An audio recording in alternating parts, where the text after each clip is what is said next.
about how to participate in this program, what this program means, what it means for you to actually have a medical marijuana card, how you can participate as a business person, what you need to participate as a business person, the money that it takes to participate as a business person. There's a lot of people out there that are going to be trying to scam you out of your money, and there's a lot of people out there that are going to be trying to scare you from being a part of this industry. And Melvin is here today, as he always is, to dispel those rumors and to give you the facts on what's happening. So for those people that have been under a rock lately, Melvin, who do not know, let's talk about where the state of medical marijuana is right now. It has been voted in. It is now legal in the state of Mississippi. So what is the next set of steps for those now that they know that medical marijuana is legal and these industries are beginning to come in, businesses are popping up, brick and mortar businesses are popping up? What's the next steps? Well, first of all, I want to thank you, Brad, for having me on today. My pleasure. Oh, yeah. I always enjoy talking with you. We rap all the time. Yes, rapping about marijuana. Oh, yeah. Indeed. Indeed. But, so the program, well, first I'm going to introduce everything. The Mississippi Cannabis Trade Association is an organization that focuses on education, community, and advocacy. Mm-hmm. So we advocate to state legislature, state leaders, and different parts of leadership, different municipalities, things like that. We educate, so we have a resource panel on our page where you can find step-by-step ways you can apply for your medical card, pre-application checklist type things, if you need business forms, those kind of deals, and community. So we do social mixers. We make sure that we have events where people can learn about getting into the business. Actually, in May, we had a free licensing boot camp where we had some of our business members come out. We were at the convention center. We had about 120 people there, all learning about how to actually start their business. And some of the people that were at that licensing have gotten their license so far. Okay. So yeah, that's what we really love doing. Right now, we're in a really exciting time in the industry. Good times. Oh yeah. In February the 2nd, medical cannabis became legal after the Mississippi Medical Cannabis Act was signed into law. And now in June, the first business applications actually started, and in July, the first patient application started. So now it's looking like November when we're going to have our first product. Mm-hmm. So November 1st, you will be able to walk into a dispensary with your medical card and buy a product. Right. Sure. Now, for those who have been asking, give them the facts on what it's going to take for you to get that medical marijuana card, how to look out for any scams, how to look out for any fakes. The people that want to be legit and legitimately want to get a hold of the card, how does that process work? So you have you have 22 conditions that you can have that you can get a card. All of the conditions are listed at mscta.org under resources. You can go there and see what conditions they are. It's a long list, but one thing we've kind of pointed out to people is, hey, if you're on this list, you really need, well, not you really need this, but it's a good chance that you would need this.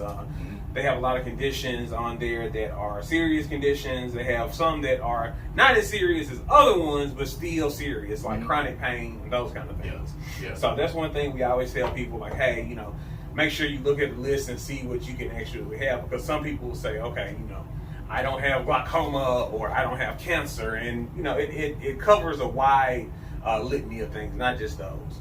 But if you were trying to get your card, it's as easy as finding a provider who is certified through the Mississippi Department of Health. Now, how do you find that, first of all? Because that's going to be the easiest thing. You can't just go. You can't go to your regular family doctor. You can't go to your homie that around the corner that what I'm saying is crack your spine a couple times. If you're a vet, you can't go to the VA and tell them. Right. So who are the licensed doctors that they can go to? How are they going to be able to find that information? So the Department of Health doesn't keep a public registry of that, but there's actually an organization called the Mississippi Cannabis Patient Alliance. They're ran by Angie Calhoun. They have been doing a wonderful job making sure awareness about the program is out there in the public and bringing an awareness to the program. She is the CEO there.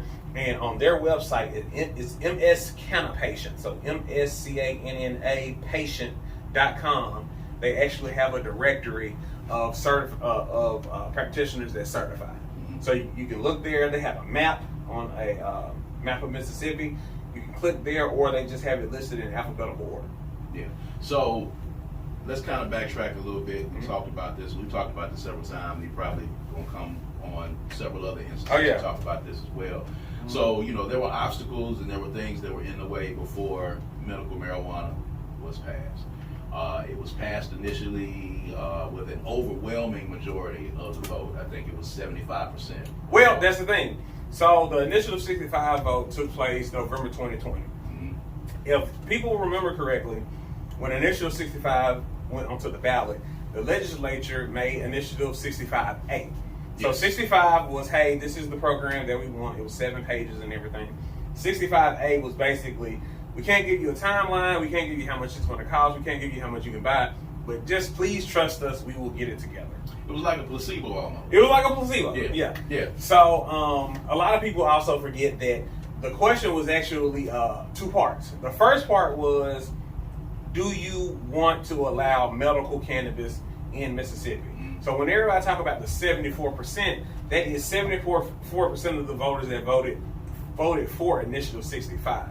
The original question actually had over 800,000 votes for yes. So out of the 1.3 million people that voted in 2020, over 800,000 said yes, we want medical cannabis in Mississippi. Right. Overwhelmingly large amount of people. I don't think there's ever been any initiative or anything, not even a state flag, I don't think had that many people. The medical cannabis vote was more popular than Donald Trump here. That's crazy. Yeah. That's extremely popular. Yeah, that's extremely popular. That's extremely popular. So in having that many people to vote overwhelmingly for this initiative, and at that time, people were cheering and they were celebratory, like we're here, and then suddenly everything came to a halt for a minute. So talk about that grind, you know, that grinding stop that it came to in between, and talk about what happened and how the fight ensued then to actually get it to the point where it is now. So 3 days before the November 2020 vote, the mayor of Madison, she filed a lawsuit saying it is impossible for this to be on the ballot because of the way the ballot initiative was set up. Mississippi ballot initiative was set up where we had 5 congressional districts. And in those 5 congressional districts, when you do an initiative vote, you have to have 20% of your signatures from each one of those districts. Now, what happened in 2000 is, because Mississippi lost population, we went down to 4 congressional districts. But the legislature never changed the actual wording on the actual initiative process. So it was still saying, hey, you need 5 congressional districts when we only had 4. Now, we've passed other initiatives and had votes on other initiatives since then, and it was never, clarified or anything. So what the Supreme Court did was in May of 2021, they agreed with the mayor. And technically they are right. We don't have 5 congressional districts, we have 4. Right. So Initiative 65 was struck down, but because the vote was so popular, because it was just so overwhelmingly approved, because honestly a lot of people had already invested a lot of money in this, right, there would have to be some kind of act passed to make sure we have a program. So from that point, we were working a lot, doing a lot of different things. One of our founders actually testified to the Public Health and Welfare Committee in the Senate. We worked with different legislators on the act and everything like that. And we were very happy with what we got. We tell people a lot of times, it's not perfect, but it's not a bad deal at all. It's not. Right. It's really not. So if you would say that this part of the bill is not exactly what we want, or this part of the bill is not, it doesn't speak to what we'd like for it to speak to, if there were any bad points in this bill that you had to point out, now that we have it passed, what would you say some of those things are? Well, some things just like THC limits, like it's really like just these arbitrary limits saying, hey, this can't be this percent higher or anything. So where in the actual bill right now, flower, that's what we call the actual product and everything like that, that you would smoke. It can't be over 30% THC, which is fine, But with concentrates, that's when you get to your tinctures, your gummies and everything like that. They can't be over 60%. But a lot of people don't understand that when you have like a tincture and you have someone with seizures or dealing with something like that, some of those are 80 to 90% concentrated. So it's essentially making you buy more than you would actually have to buy to get the same relief from other products. Right. So that's one thing we're really working on. Some of the zoning that we have, especially with dispensaries or businesses, with the whole deal with churches and schools and daycares and things like that, we would like to definitely see some changes, and we're working on some of those. So let's kind of clarify this, because I like, whenever I do interviews, I like to break things down into layman's terms. So when people are talking about medical marijuana, you're talking about the amounts of THC that's going to be in these products. Yes. The notion is, and I remember, Phil Bryant, of course, ignorantly talking about, I don't want to be responsible for putting that much marijuana out on the street, as if it's not a lot of marijuana out on the street, but I digress. But at any point, the ignorance that existed in the legislators in, marijuana, or quote unquote weed, whatever you want to call it, cannabis, the ignorance of their knowledge of it, the uses of it, and that kind of thing. So people that are trying to get this medical card, talk about the limits that there are when you go into a dispensary, what you can get, and you're not getting this medical card because you're finna be able to go into the dispensary and you be able to go home and you won't be able to blow your head back. Yeah, because that's not what's gonna happen. So talk about when you walk in this dispensary with this card, how much you're going to be able to get, and be specific and intentional when you're talking about the amounts of that THC that's in it, so that people can know that the floodgates are not yet open. We're not at recreational just yet. So there are some parameters. Yeah. Medical marijuana. So what actually went on with that? And I'm going to pull up the one page because it is kind of confusing, the way it is presented. The legislature created the MMCEU, Mississippi Medical Cannabis Equivalency Unit. So 1 MMCEU equals 3.5 grams of medical cannabis flower, 1 gram of medical cannabis concentrate, or 100 milligrams of THC in an infused product. So you can purchase 6 MMCEUs in a week, 24 MMCEUs in a month, and possess no more than 28 MMCEUs at one time. So that really gets down to about, you can get just under 3 ounces a month. Yeah. Now, when you go to your different dispensaries, that's when you talk to your bud tenders. Some people call them bud tenders, some people call them sales professionals, things like that. But you want to make sure you talk to someone very knowledgeable. And that's one of these things that we talk about, where people just think they have this image of, when they talk about cannabis, that just tie-dye shirts and smokers and everywhere. But no, this is a very regulated industry. Yes. This is a very technical industry. Yes. Where you have people here that are giving you really good information and that can really help you. So if you go into a dispensary and you just say, hey, I can't sleep, or I'm having trouble with anxiety or anything like this, these people that are there, they have been trained to a point where they can assist you with these things, where, hey, this strand, it does this strand, it does that. You want to make sure you go low and go slow. You don't want to, if you have a gummy, you don't want to eat your whole gummy or anything first. It's a lot. It's definitely a science to it, and it's definitely something that is a lot more technical than people would expect. Yeah. But as far as like how much you can buy and everything, as far as flour, you're going to be looking at right under 3 ounces a month. Yeah. So again, right under 3 ounces a month, and have a medical card for those people who had these fears. For those people that were out here saying that it's going to be 11 billion joints on the street. The purge is not going to happen. Anarchy is not going to happen. We're talking about medical marijuana that's going to be extremely regulated. And there's going to be parameters with this. And how long do you have to wait before you get to that? How long do you have to wait before you get the card? So explaining the process, you decide, hey, I have this ailment, I have this condition. You find a practitioner that can certify you, saying you have this condition. It's not a prescription or anything like that. It is a certification saying, hey, this person has this issue. So you go to them, you do your consultation and everything. You make sure you have your medical records for that condition. You give that to your practitioner that is going to certify you. Once they have that and they determine that you have that condition, they will send that in to the Department of Health. After that, you, the patient, would go online, fill out the rest of the application, and if you are accepted, you can get your card within 30 days. So it's not I'm going to have to jump through all of these different hoops or anything like that. Now, if you're between the ages of 18 to 24, you have to see 2 practitioners. But that's the only difference that it will be. So medical marijuana is different than alcohol. So yes. At 18, you're good to get a medical card if you're able to. You're good to get a medical card. And I know people kind of say, oh, regulation is bad and everything. But with this, because it's so highly regulated, you have certain parameters that companies have to hit. They have to go through testing, and the testing is very rigorous. It has to go through inspections through the Department of Health, right. These kind of deals. So one of the big advantages is you know what you're getting. So if you go to a dispensary and you say, okay, I want to try this flower, you can look at the packaging, turn around, and there's going to be a QR code on the packaging.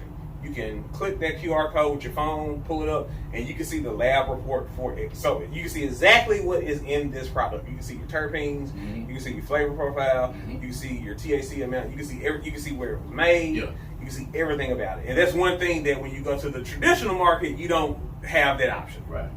If you're just tuning in, this is the Good Things Jackson Show. I'm your host, Brad Kamikaze Franklin, right here on the beat of the capital, WRBJ 97.7. We're talking to Melvin Robinson, the Executive Director of the Mississippi Cannabis Trade Association, and he's telling us about the medical marijuana program in the state of Mississippi, dispelling the myths, giving you facts about participating, how to get your card, how to become a businessman, because this is a multi-million-dollar business. So let's talk about that really quick, Melvin. There's a lot of misinformation.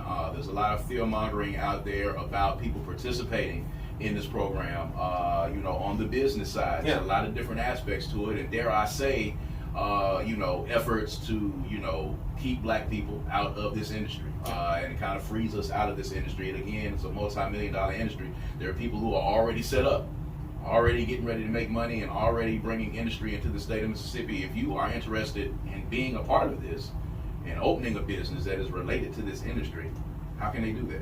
So, one thing I tell people is, cultivation, that's where you're growing it. That's not the only business. If you want to do plant touching, you have cultivation, you have processing, you have dispensaries, you have transportation, you have disposal, you have research, you have all these different kind of things that you can do as plant touching. Also, you have ancillary businesses, where, you don't have to necessarily touch plants, but someone might need a general contractor when they build these places. Someone might need IT services. Someone might need CPA services. So I liken it to, imagine we're building a house. Right now we have this act, MMCA, and that is the foundation. But right now, because no product has been sold or anything, everyone is deciding, okay, this is what we want to do. This is my niche. So we're building this house, and everyone has their own separate rooms, and we're going higher and higher and out, where you can, right now, you can actually have a part of this and be a part of this, because, again, we're all doing this at the same time. Everybody is starting at the same time, and it's going from there. You can start a cultivation business for as little as $3,500 when it comes to the licensing. So your one-time license fee and your one-time application fee and your yearly license fee. But it's differences in there because you have 2 different tiers of cultivators. You have a micro cultivator and you have a regular cultivator. Micro cultivator has 2 tiers. Regular cultivators have 6. When you say tiers, what do you mean? Just the size of your actual growth. So there's actually some real parameters that yes, real sizes. What are those? Yes. So if you're a micro cultivator, basically your canopy space where you grow mature flower can be no more than 2,000 square feet. So after that, once you start getting to the bigger places, all the way up to 100,000 square feet of canopy, that's when you get into like different prices and different tiers. That's tier 1 through 6 for cultivators. Okay. But micro cultivators, if you have an area that is 2,000 square feet or below, you can actually get your license that way. Does it have to be indoor or outdoor? So everything has to be indoor. Okay. Now there are different, everything has to be indoor the way that it is quoted in the actual bill, but there are different things you can do and different structures you can have. So yeah, everything must be indoor, but as far as sun touching, where that's just, hey, it's out in the field, sun right there, you can't do that. Okay. So you've got cultivating, What were some of the other things you talked about? So processing is when processing, transportation, yeah. all those. Yeah. So transportation is where, hey, if this company says, okay, we sold this amount of product to a dispensary, or we have this amount of product that we have to go take the testing, you can actually transport that to those locations for those companies. That's when disposal is, hey, this product that we have didn't pass testing. We have to get rid of it. You can actually be a disposable company to do that. Now, some of these larger organizations, they're vertically integrated, where they have everything there all at once. Mm-hmm. So they do everything from putting the seeds in the actual ground, well, not in the ground, but planting the seeds, to shipping them out to go to their final destination and the dispensaries and everything like that. But there are ways you can make money in all of this, and those are just plant touching. With one being, cultivation, that's the one that people focus on the most. But there's plenty of ways to make money in the industry. Now, when you're talking about this kind of money to be made in this industry, when you're talking about all the different ways that you can make it, it's going to be a lot of money coming into the state of Mississippi. A lot of money is going to be coming in from different companies that want to be a part of this. So what, for the fiscally responsible citizen, what parameters are being put into place when all of this money starts pouring in? How is it going to be regulated? How are we going to be ensuring that, the money is taken to the people who are actually doing the jobs? And then this is not one of, again, we've talked about this before, on Twitter and a lot of other places, that this is not getting sent to people who are not doing the job, not able to do the job, can't do the job, and they're still figuring out how to get some of this money in their hand. So, one thing I just want to, tell people is the legal cannabis industry in America is one of the largest growing. Right now in America, there's over 428,000 full-time cannabis jobs. So you have 3 times more cannabis jobs than you have dentists in America right now, and it's outpacing everything. Since June 1st, the state of Mississippi Department of Health has made $6 million in application fees. So this is the kind of money that's coming in for these kind of things. So when that's just on application. That's just on application fees. Got it. So this isn't actually selling product or anything. So there's going to be a windfall of money to come into the state from this. Right now, all of that money is going to go to the general fund, and the MSCTA. We have a couple of things we're going to introduce. When you say general fund, it's general fund for the state of Mississippi. Yes. Okay. Yeah, that's scary. It's one of those things where I think if Angela was here and she heard that, she'll be like, "What?" Like that's real scary. Brett Favre is somewhere right now doing a Birdman real like, oh, $6 million, you say? Yeah. General fund. Yeah. Now that went to the Department of Health because they had the processing and everything, right. And the program is self-sustaining, so everything that they need to make the program run, they get off of application fees and everything. Yeah. Now with this, we're going to have a couple of tools that we're going to introduce that is a tracker of sorts, so you can see where this tax money is going. I had a really good discussion with Truman Bradley. He is the executive director of the marijuana industry group in Denver. Went out there, had a really good time. We talked. He introduced me to a lot of people, gave us a lot of really good ideas that we've been implementing. And that's going to be one of the things where we can actually track where a lot of this money is going. But it's a lot of money to be made. I know with Initiative 65, the first projections were by 2025, it will be an $800 million industry in Mississippi. It's going to be a little bit lower now because the program isn't as open as Initiative 65, but you always have adult use around the corner. Yeah. So, everybody call it recreational and everything. We refer to it as adult use. So, comparing it, and we talked about this, comparing it to other states where they went from, medicinal to recreational within a certain time frame. Yeah. And we know that Mississippi is classically last and slow with moving its feet on a lot of things. A lot of people actually did not think that we were ever going to pass medical marijuana. We passed it before a lot of people. So if you passed it before Texas. Yeah, so which is crazy. So if you were to give it, your best guess, how long before recreational actually comes to the state of Mississippi after, and of course it's going to be because we're going to be making busloads of money. How soon before recreational is going to be in place? And before I get that, I just want to get a little intro to that. So, California was the first state in America to do medical cannabis. That was 1996. It took them a little bit over 7,000 days to go to adult use. Massachusetts, give or take what? It was like 2013, I think. Okay. Yeah. Seven something. Yeah. Massachusetts. Math, yeah. Massachusetts, they did medical and they ended up going adult use in 1,500 days. So now you're going to this area where you get about 3 to 4 years where you go adult use, like New Jersey. They just went adult use. New Jersey's first month of doing adult use, they cleared $40 million. So now New Jersey also has a larger population than Mississippi. Yeah. But you had once you go adult use, you have a larger market. If from what I'm hearing and from just talking to different people, I would expect adult use in 3 years. Yeah. That's a very aggressive and Well, generous number. You have to think. Mississippi is known for being last. That's our brand. But Mississippi was actually the 37th state to go medical cannabis. And honestly, to be truthful with you, a lot of people were saying, hey, you wouldn't want to be the first person to buy a flying car. We're not the first person to buy a flying car. Right. This has been around since 1996. We have Right. decades of data of what to do, what not to do. Also, it is a little pressure where, I know people don't want to hear this, but Mississippi doing this has been kind of like Mississippi did it.